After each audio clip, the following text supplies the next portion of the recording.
Watch out, y'all, we got a live one today. I've worked on manual field labor crews where most of my coworkers were convicts, and I've also worked with a lot of tech companies on automating farms. And this press conference is incredible because this person hasn't the foggiest clue what she's talking about. Every farm job that can be automated already is.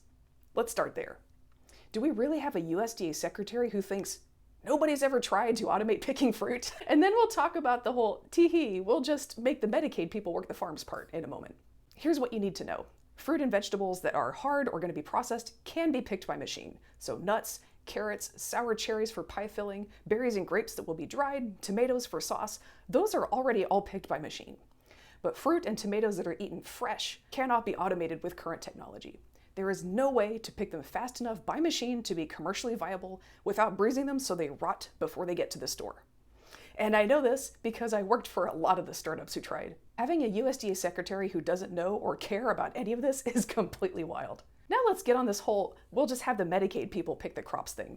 And let's ignore the whole forced labor is bad issue because everyone who cares about that already knows. Let's focus strictly on logistics. The idea that getting rid of experienced workers who came to this country to work on purpose and replacing them with newbies who will somehow do the same work is a pipe dream. Agriculture deserves people who know and care enough about it to say that. Something that kept happening to me as a white American who worked in manual field jobs, because surprise, there's not a ton of us, but we're out there. It was finding out when I got to a new job that I was one of the only people on the crew who was there on purpose and getting paid. I'd get to work the first day and find out that most of my coworkers were convicts working off a sentence. So they were completely new to farm labor and didn't really want to be there. Part of my job, I was told, was I was supposed to mentor them, show them the ropes. So I spent a lot of my career on the front lines on what a lot of American farmers might be about to experience. So here's what you need to know.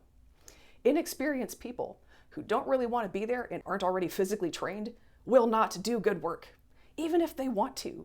They don't know how and physically cannot. This is a pipe dream. This is a pipe dream that Brooke Rollins is selling. Farmers would hire these crews I was on because they didn't want to hire immigrants for whatever reason.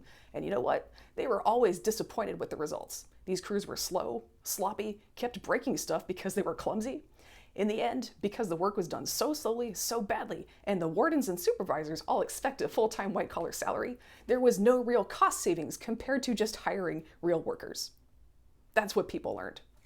This one crew I was on in Florida had a rotating cast of 19-year-old weed and Xbox kids, been caught on minor drug charges. These were not hardened criminals, they were just gamers, and you know what else? They were super clumsy. They were big kids who had no idea where their feet were. They just kept stepping on all the blueberry transplants that we just planted. Another crew I was on was a bunch of high schoolers who were working off community service for juvie, and this was juvie in the 90s, so everybody smoked. Tobacco is packed with plant viruses that are super contagious to plants. They can be spread just by touch. So don't smoke in the fields is a key farm rule because you can get the whole field sick doing that. Not only did the juvie crew not know or care, the foreman didn't know or care.